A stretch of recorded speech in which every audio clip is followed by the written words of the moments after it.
I wanted to make a video to explain what I do with my cannas in the wintertime. Someone asked that question yesterday and I told her I would make a video. So in Arizona, we're in zone 9B. The cannas will still continue to flower in the winter depending on the direction that they're facing. My house, the backyard of my house faces north. So the backyard will start getting very, very cold, and all this foliage will start getting burned, even though right now it's not as bad, but it is. So I don't like the way that it looks because I grow cannas for the foliage too, not just the flowers. Now you don't have to cut all the cannas down.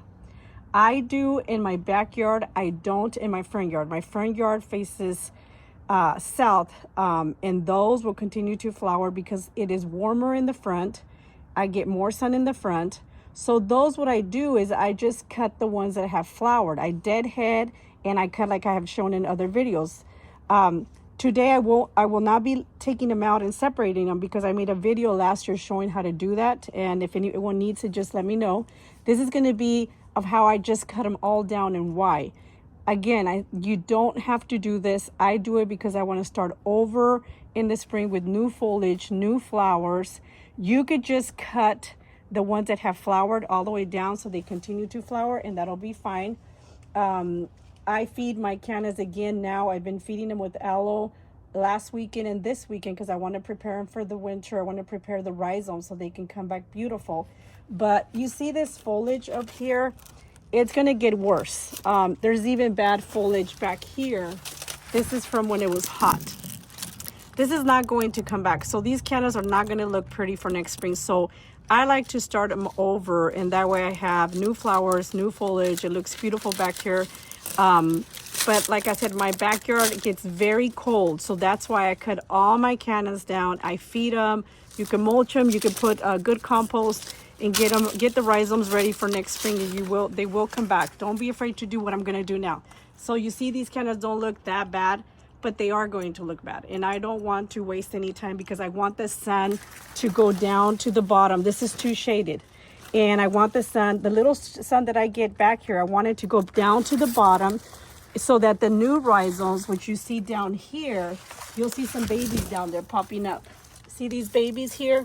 They need sun, and they're even going to get less sun now in the wintertime. So that's why I chop all these down, and I'll be careful not to cut these. These will continue to grow. But what I want you to do, if you want to, that's up to you to start over, is just cut all of them off like this. I leave a couple inches so just so I know that the cannas are there. But these will not grow back. They'll dry up, and then I'll remove them. See these, all of these. So I'm going to open up this whole space. And I'm watching out for these babies down here. You see the babies down here, these little ones here. Those will continue to grow, but they need sun. So they're going to get even less sun now in the wintertime. And I want them to get sun. I'm going to go ahead and leave this one because it's not that big. But all these big ones, I will continue to remove. They're too tall, and they will not let the sun, because like I said, it all depends on what direction your house or your backyard faces. I know my backyard gets really cold, so things start growing.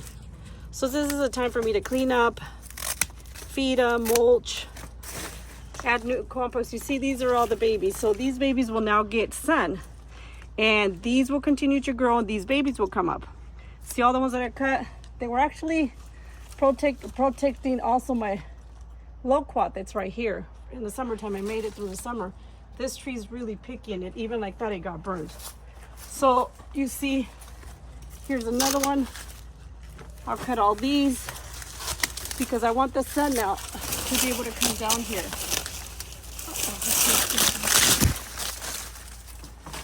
And this will open up this whole area. And just leave a couple of inches so you know that they're there. But look here.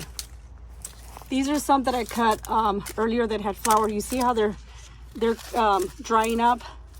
These will die completely. These will not come back.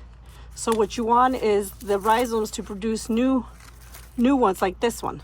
So that'll be, and they're all connected at the bottom. So you just kind of cut these and clean them up. But like I said, you don't have to do this.